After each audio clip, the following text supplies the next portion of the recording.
guys, so I'm going to go through the pelvic tilt exercise with you today. So the pelvic tilt is an exercise that is meant to A, work on transverse abdominis activation, and B, help you find your neutral pelvis. So your neutral pelvis is where you want to be in your proper alignment, and so you've got two other different orientations, and it's kind of finding your middle between those two.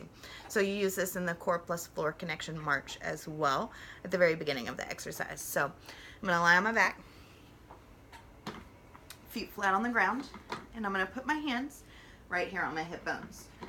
So I'm going to inhale as I draw my hips back, pushing my tailbone right into the ground. So big inhale and push those hips back into the ground. So I feel a really big arch under my back here. So that's my anteriorly tilted pelvis. As I exhale, I'm going to draw my hips forward. So I want you to find your posterior tilt first. So really squeeze the glutes and push the hips up and through, like towards the ceiling. So that's your posterior tilt, where your glutes are just always engaged and super tight, and that's not really a place we want to be very often, because then they're not going to be able to generate the strength that you need, and it's going to make your pelvic floor super tight.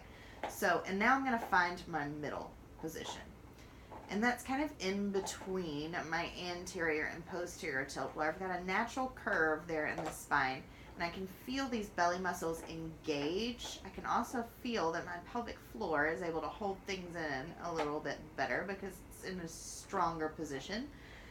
And so the pelvic tilt in the exercise, what you want to do is just push those hips back as you inhale, and as you exhale, you're going to come into your neutral position, and you'll really feel those belly muscles drawing together and the pelvic floor kind of start to lift up and get a little more strength in there. So that's your pelvic tilt, just going back to anterior tilt and into your neutral pelvis. So really strengthening that linea alba and that connective tissue in those deep abdominal muscles. And that is the pelvic tilt.